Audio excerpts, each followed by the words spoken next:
पिछले कुछ महीनों में जिस तरह से जम्मू कश्मीर में बिहारियों की निर्मम हत्या हो रही है, उस पर अब बिहार की राजनीति तेज हो गई है।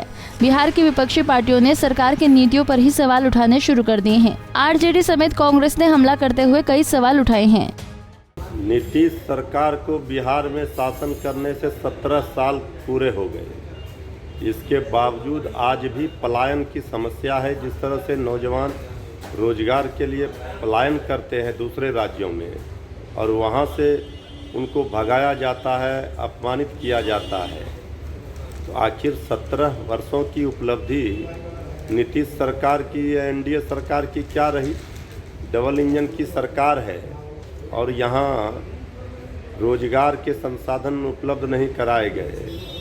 बिहार तो नीति आयोग की रिपोर्ट में अंतिम पायदान पर दिखाया गया फिसड्डी राज्य है।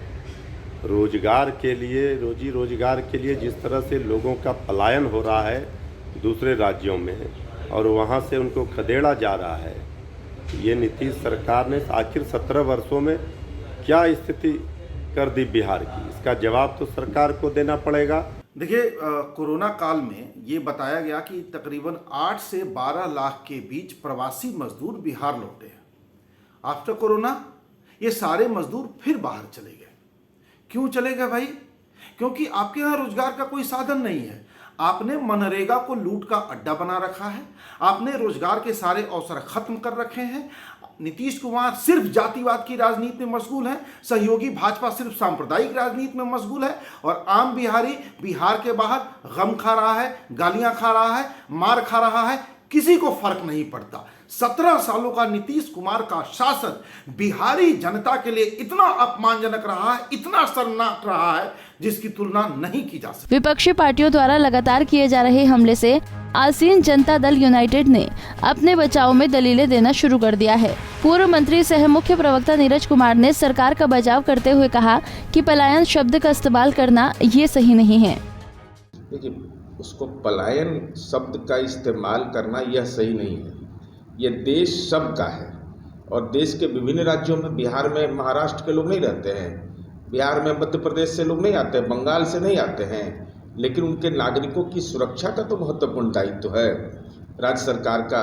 उनकी भावना को ठेस नहीं लगे, उनके परिजन ससम्मान के साथ अपने परिजन की चिंता करते रहें, उन तो स्वाभाविक रूप से पलायन शब्द ये देश सबका है। लेकिन महत्वपूर्ण विषय यह है कि कोई भी व्यक्ति कहीं जा सकता है, तो इस देश के किसी हिस्से में रह रहा हो और आतंकी घटना का शिकार हो तो उसको पलायन से केवल जोड़ देना यह सही नहीं होगा। बल्कि यह कोविड का तो महामारी आया और उस कोविड महामारी के दौर में 32 लाख लोग बिहार में आए।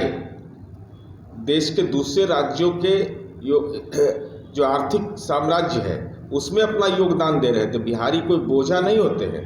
लेकिन ऐसी स्थिति में जब 32 लाख लोग आए, एक कानून व्यवस्था की स्थिति उत्पन्न हुई।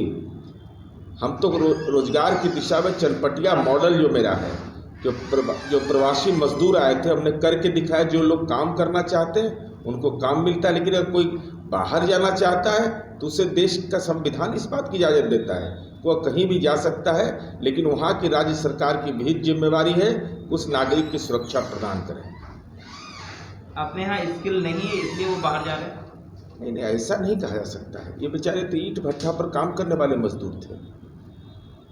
नहीं तो हमारे यहाँ स्किल मैनेजमेंट के लिए तो हम लोग लगातार काम कर रहे हैं और आपने आंकड़े इस बात के गवाह हैं कि जो कुशल युवा कार्यक्रम हम चला रहे हैं उसका पैमाना देख लिए। देश के दूसरे राज्यों से हम बहुत ही बेहतर स्थिति में हैं और बिहार जैसे राज्य ने जो रोजगार के क्षेत्र में एक गंभीर प्रयास किया है, ये कोई आज का तो विषय है नहीं, लेकिन हम लोगों ने जब से प्रयास किया है तो गांव आधारित जो विकास किया है, तो विनिर्माण के क्षेत्र में अगर हम बेहतर कर रहे हैं, देश में सबसे आगे हैं, तो वो रोजगार की बदौलत ही ना।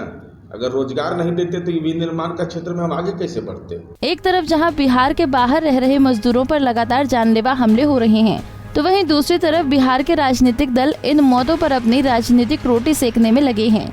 बिहार से पलायन रोकने के लिए एक ठोस नीति बनाने की जरूरत है। पंजाब केसरी टीवी के लिए पटना से अभिषेक की रिपोर्ट। हमसे जुड़े रहने के लिए हमारे YouTube चैनल को सब्सक्राइब करें और नई वीडियो की नोटिफिकेशन के लिए बेल आइकॉन को दबाएं। अगर आप ये वीडियो Facebook पर देख रहे हैं तो लाइक जरूर करें और ज्यादा से ज्यादा शेयर करें। धन्यवाद।